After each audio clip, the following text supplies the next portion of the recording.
Hello there everybody, welcome back to my channel. My name is Joesephyr and a massive happy new year to all of you. Welcome to 2021 where, well, I'm still in quarantine. I don't know about you guys, and I now have a bird's nest stuck on my head because I need a haircut once again, and it looks like it's going to be months before we happen with that. However, there is something lovely that's going to be coming along in Dissidia Final Fantasy Opera Omnia this week, and today we're going to be talking about my queen, Beatrix, coming back to Dissidia with her LD and a slight rework that will bring her up to Lufenia standards, and it's something I'm very excited about, purely on the back of who the banner is for, more than anything. But if you'd like to know more about Beatrix's rework and LD, as well as the event that's going to be coming along with her, then of course stay tuned and keep on watching. As always guys, don't forget to check out all of my social media links in the description box below, including Twitter, Twitch, Discord and Patreon. This evening I'm going to be streaming New Year's Day Final Fantasy 2, get back on that train with Final Fantasy Count Up, because you guys, I wasn't sure if people actually wanted to continue to see FF Count Up on YouTube or anything, but I got loads of tweets and messages saying that they did want to, so we're just going to be having a big old catch up on that front. And then obviously, when Beatrix's event is released, I'll be streaming that, I'll be doing all sorts of other stuff as well. It was lovely to spend New Year's Eve with you guys last night as well, so thank you very much for coming along to that. On Patreon, obviously, I shout out one of my patrons every time I release a video as a big old thanks for each and every one of you that supported my channel all the way through 2020 and up until 2021, which is crazy. So thank you so much for all your support. And that person today is going to be Cheshire's Boss. So thank you very much for coming along to Patreon. I'm actually going to be hosting my voice chat later on this evening. So if you want to be a part of that, as well as other sort of benefits such as the title cards that you can see here and being involved in Would You Pull sections of my videos, then perhaps consider becoming a patron yourself. Of course, don't forget to check out all of the links in the description box for other websites pertaining to Dissidia Opera Omnia, and of course, all the other content creators out there besides myself. Of course, as always, first things first, let's take a look at Beatrix within the new banner that she's going to be coming on, and what she gets from her rework, what she gets from her LD, and where you might apply her. Now, the banner this time around is going to obviously feature Beatrix's full kit, including her brand new LD. It's also going to feature Cloud's Burst, but obviously none of his other weapons, as his banner's already been and gone. And it's also going to feature Steiner and Vanille EX. Now, these guys are a bit dated, but Vanille, if nothing else, is actually relatively useful during this particular Lufenia mission. So if you don't manage to get Beatrix, or you don't already have Cloud, there is another option there for a Dispel unit. So if you've not used Beatrix before, her primary role is a defensive buffer that kind of provides a large number of generic buffs and sort of framed buffs, but you have to be careful balancing them, obviously, because they tend to push each other off. But based on the number of buffs your party currently has, she gets stronger versions of her kit. So Saint Cloth is a ability that kind of raises the party's bravery, gives the party sort of brave and HP regen, and also a massive defense up that really helps just taking like being able to take damage. And she also makes it so that you take less bravery damage as a whole. Now, when it got its rework originally, it also triggered a 3-hit Brave HP, or a 2-hit Brave HP attack after you used it, and it gave her access to an HP++, which was fine, but basically what they've done is they've given us another use of it, so it's taken it up to a 7 skill count total, and it's now a 3-hit attack before you hit with her HP attack, and you get a larger amount of bravery, sort of potency and overflow from it. Thunder Slash is an attack that was originally just a single target Brave HP attack that got stronger depending on how many buffs were across your party, but they then reworked it so that the bravery damage became AoE when she got her EX+. Well, now it deals splash damage as well, so it's now a significantly stronger move, and you get the ability like Noble Loyalty from it, which again augments the party's max bravery and general sort of, it's just a really strong aura to have, or it's not really one strong one, but it's a strong enough one to have that's a frame buff and it adds to her count. Now, if you've not seen her EX before, now Clim Hazard was it gives her another framed buff which augments the like her bravery and attack by 20%, and it also does a double attack when you've got a good number of buffs across the party. If you have 12 or more buffs, it becomes an 8-hit AoE Brave HP attack that happens twice, and you recover Thunder Slash uses by using it, and it's got a half decent. It's quite slow, but because Thunder Slash is so spammable, you find that you are actually using this pretty regularly. So when you're using this, you also end up getting all of the defense ups like Noble Loyalty, HP Regen, Sworn General. You're getting all of her buffs when you enter the fight, and she also gets a Holy Knight Safeguard replacement HP attack when she uses Clim Hazard, which is one of the biggest things about her. Because what this does is it gives her a buff for 1 turn called Holy Knight Safeguard, which means that you cannot take HP damage like during that buff. So basically there are off turns where you will basically make it so that you cannot take damage. So she's again like playing into this defensive paladin role while dealing a decent amount of damage and just being able to sort of keep everybody's buffs up. Now obviously she doesn't play very well with other characters that use a lot of generic buffs because she overwrites them by accident, by using Saint Cloth, by having lots of different framed buffs going off all the time. But if you put her in the right party, she does have a lot going for her. Now the last thing that she got here, now she gets her LD this time around. Now her LD is actually a very, very interesting attack because it gives her something that she never had before, and it actually makes her carve her own kind of niche, which is Dispel. Now Dispel is something that we're not, like, if you've pulled for Cloud already, the chances are you probably already have a really strong Dispel character in your roster, because Cloud's World of Illusions weapon, which I really should have touched on more during my Should You Pull for Cloud's Should You Pull video, is something that like really helps him out, and it means that you already have Dispel in your kit just by using a really strong damage dealer. But Beatrix comes along and then makes it so that she gets a much wider variety of Dispel and makes it so that that's now her thing on top of the Holy Knight Safeguard, the defensive buffs, etc. So what it does is it's an 8-hit AoE Brave HP attack that removes all buffs from all targets, which ignores defense, which is great. And it also provides a party with HP regen, the same amount as you would have gotten from Saint Cloth. But it also inflicts a framed debuff to the enemies that also reduces their attack and poisons them, which is kind of nice given that it's like hampering the opponent's offensive abilities. But it also gives her kind of like a Machina-esque vibe, where if she's attacking a target afflicted with Rose Petal, which is the name of the debuff, then she also removes the buff, then does a 3-hit Brave HP attack, and then regains the bravery back and converts it to bravery HP, or like bravery across the party, which is great. So she's then keeping herself safe after every attack. So whether that's HP, like her Holy Knight Safeguard, she'll still do it. Whether it's her EX, either of her skills, all of her skills now do HP damage, like on the bat, so Saint Cloth does it as well. So she's always going to be triggering Rose Petal and getting these extra dispels all the time. So if an enemy you're fighting like gives themselves buffs really, really frequently, Beatrix just writes them off. And on top of everything else that she does, she's now a very well-rounded party member. Weakness-wise, she's still not the most damaging character. Like, she could have possibly done with a little bit more attack potency, that she's given from her LD in general. Like, there are some characters that are given more attack than she is, and she could have really done with it. And she does get 4 uses of this, and Rose Petal lasts for 6 turns on the enemy, so she pairs up really well with characters that like can delay, can make it so that it's harder for them to get those 6 turns, and because you get 4 uses out of it, that extra attack is gonna go a long way. But because Cloud kind of came out first before she did, and he deals so much damage and does that, you've got to kind of balance the ability to use as many buffs as you've got, because Cloud does give himself a lot of generic buffs as well. So just be careful, whoever your third party member is, if you're deciding to use Cloud and Beatrix. But if you can find the right party for her, she's actually pretty exceptional. Now, obviously, being a level 80 character, now Beatrix has a cool ability, and it's quite a nice one to have in Saint Cloth. It's a party battery, it's an Brave HP attack, and it gives you the defense up and HP regens on top of everything else that you get from just doing the attack. And it's quite a nice way to kind of do things differently to, say, Rem or Pinello, because it does have offensive qualities to it as opposed to those two. Now, when it comes to her high armor, it says 30% here. This is a JP version.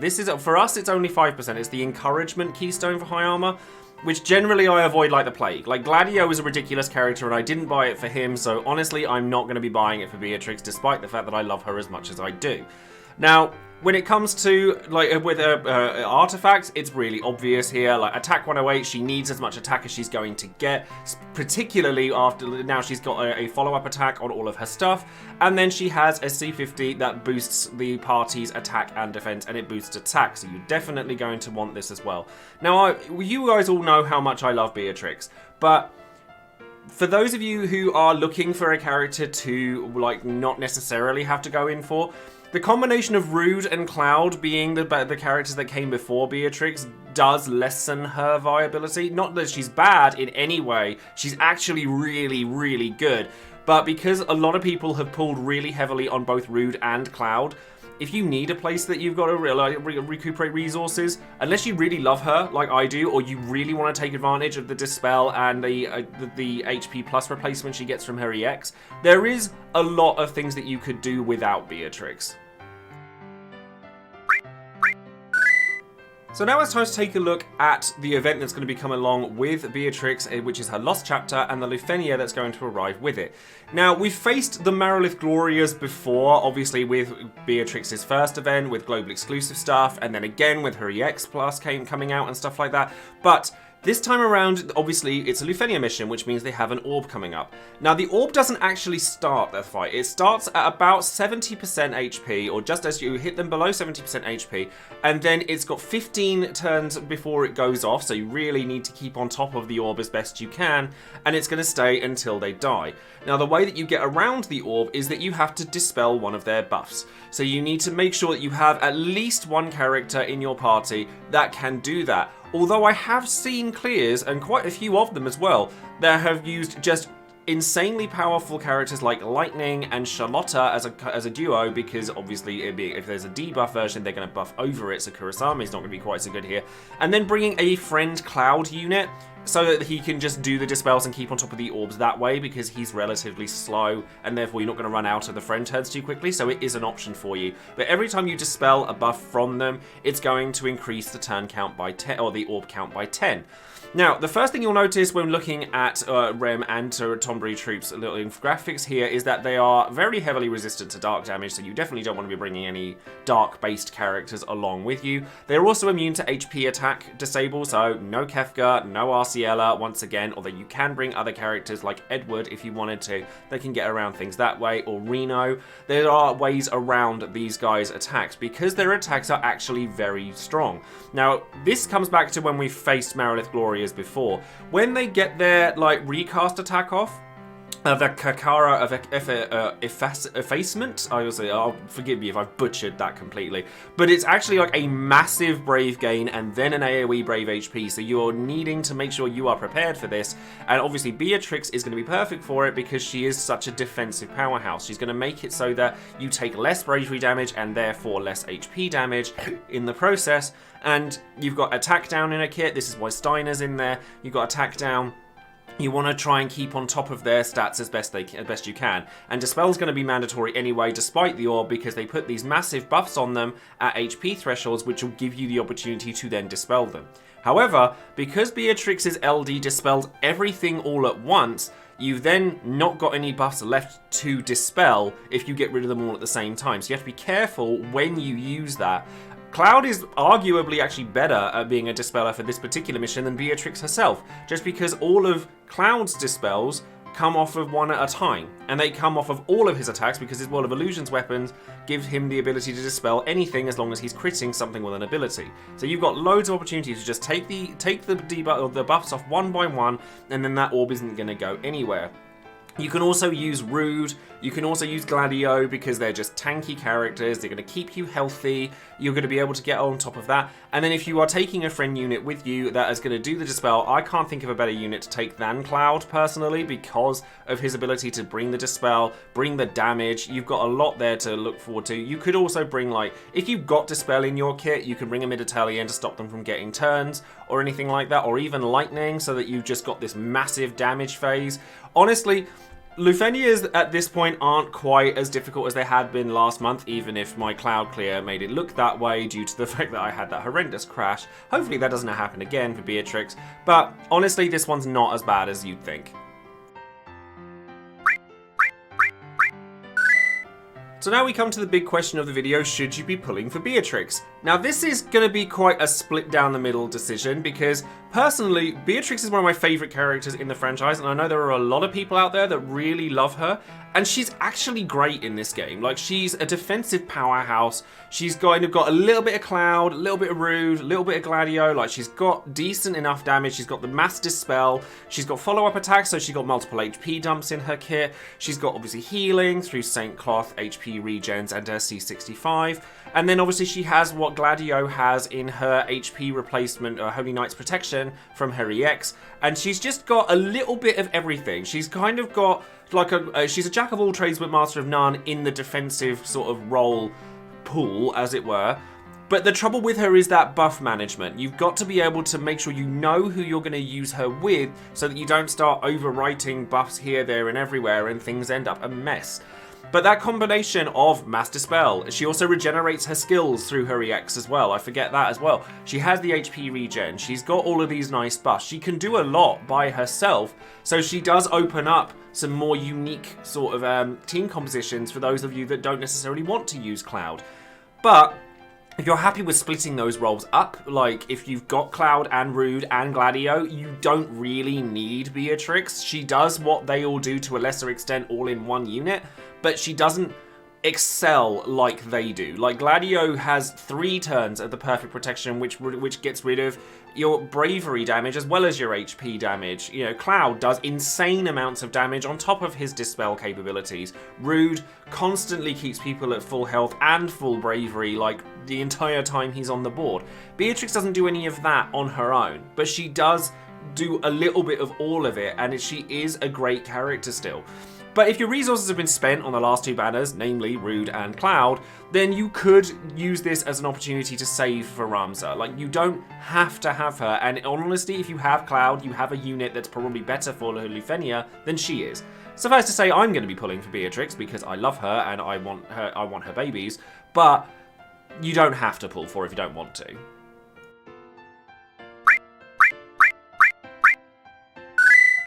So now it's time for Would You Pull, the section of the video where you, the viewer, get your chance to have your say as to whether you would or wouldn't pull on a banner and give your reasons why. Now with Beatrix, I'm actually quite surprised by how many people are going in for Beatrix, but I think a lot of it is down to who she is and the same reason that I'm probably going to be pulling on her, because 68 or 69% of people said yes, they were going to pull in with tickets on this banner, 22% said yes, they were going in with gems on this banner, and only 9% of people said no, they weren't pulling on this banner at all, which is interesting considering you don't actually see Beatrix all that much in later down the line. However, she is yet to get her LD boards or anything like that, so there's a lot of scope there for her to improve.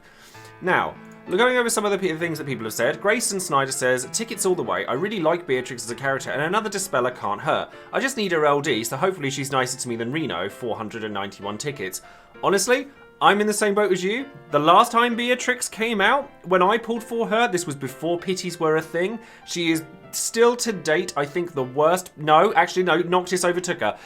Until Noctis, she was the worst banner I'd ever taken, where she ate, I think, 680 tickets and I think maybe 85,000 gems. So despite the fact that I really want her because she's Beatrix, she ain't getting that from me again, that's for sure. Patch says, I'm going for tickets this time around. Started with gems with Cloud and had to pity the LD. Got burst along the way though, so I need to replenish my gems. I just need her LD, then save up for future banners like Xander, Furion and Ramza.